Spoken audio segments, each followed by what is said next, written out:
the scoreline in the end.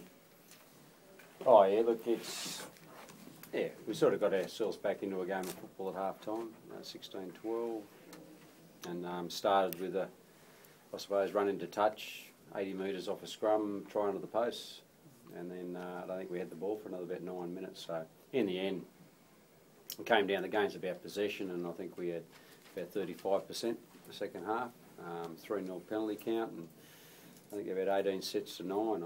In fact, I don't remember us starting a set in their 50, so I don't think we had one attacking set where we started inside the 50. We got there at the back end of a couple, but we didn't really threaten their line the second half. There was a weight of possession, and when you're conceding points, tries, they repeat sets, and they got the ball in the in goal a few times, and a couple of times, you know, we contributed to that. We fumbled the ball, and they turned that into a goal line drop. So we made some errors out there that you know, you can't afford to do against a side like that. And you know, we've got a lesson in execution tonight.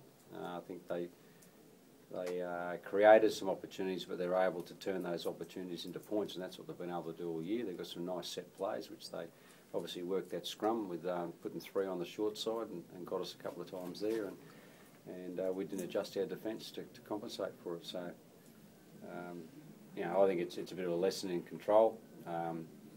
They're the best on the ground. They're the best defensive side in the competition, and they work the ground really well. Their wrestle is good, and they push the envelope, and but they don't give away too many penalties there. In fact, we couldn't buy one tonight really. But so you know, there's a lesson there for us as well. Is it starting to get to the point where you're looking at the boys you put on the field next week?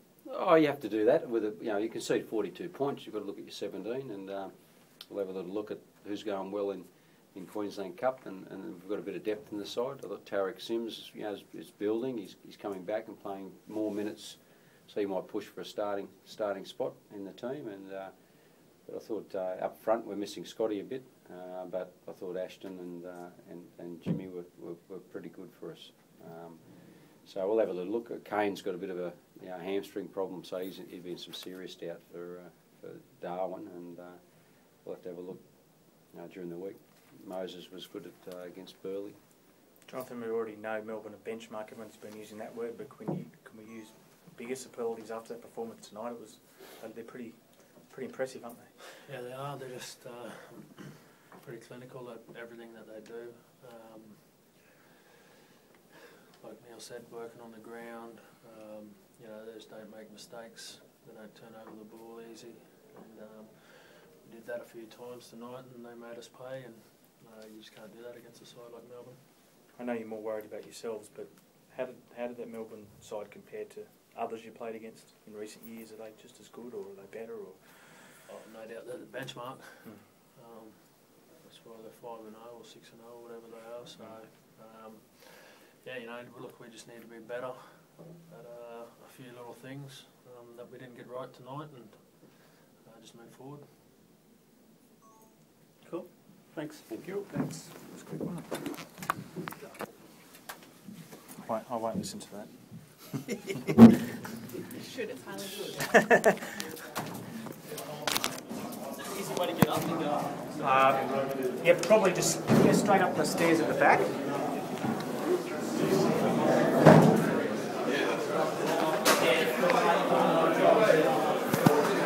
He's still finishing showering, but he knows, so it won't be too long. It is 9:19. Oh, going well. Precise. We've got like 750 words. I thought you were going to say 7 articles. 750 words by 10 o'clock, so I'm okay. I reckon that'll take about half an hour, so it gets me 10 minutes in here. Nice. Finished, or you just jumped out? It's finished, he was very quick, yeah. What move was he?